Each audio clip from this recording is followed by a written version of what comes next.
A man once asked me, if I were a plant, what plant would I be?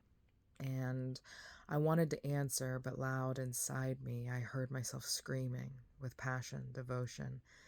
I can't be a plant because I am the ocean.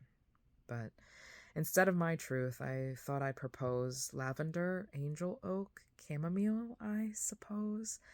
And then imagery hit me, a singular rose, 'cause a rose is soft, beautiful, and wonderfully scented, and it brings up emotions of deep sentiment, but one slight move and your insides exposed, the driplets and droplets of red hemoglobes, the external differences all become closed.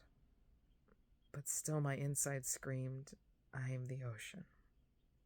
'Cause there are multiple ways to experience me. You come, plant your chair where my tide meets your feet, and the longer you stay, you notice a change. I can barely touch you or just wash you away, and I can't be forced to come or even to stay because, well, I am the ocean.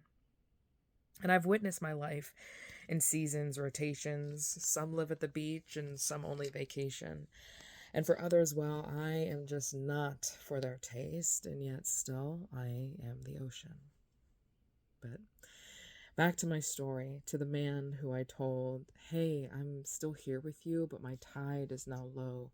And within a few days, he said, you are so cold. And I thought, no, I am the ocean. And I thought, my guy, get out of the chair. I can meet you here, but I can't reach you there. And I told you my tide is now low. That's not fair. Can't you see that I'm only the ocean? But his words, you're so cold, echoed in me. It crept, and the anglerfish rose up from my depths, ashamed because I'm reaching, but I still couldn't connect. And I thought, why am I the ocean?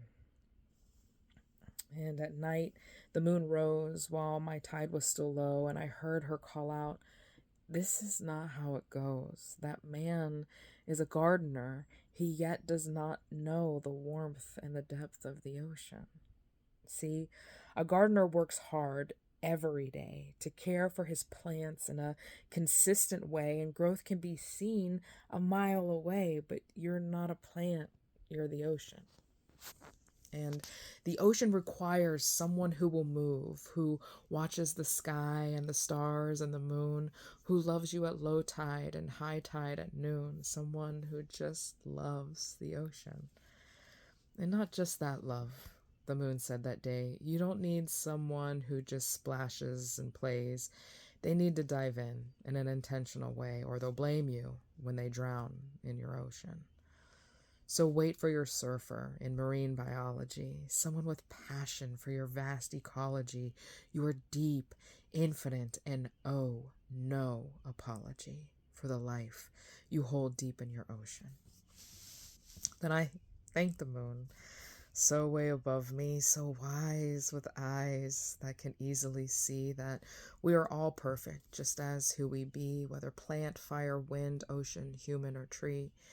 She reminded me that I am so perfectly made, with the option to grow or just stay the same, and the option to choose who I be day to day, and to say, welcome, I am the ocean.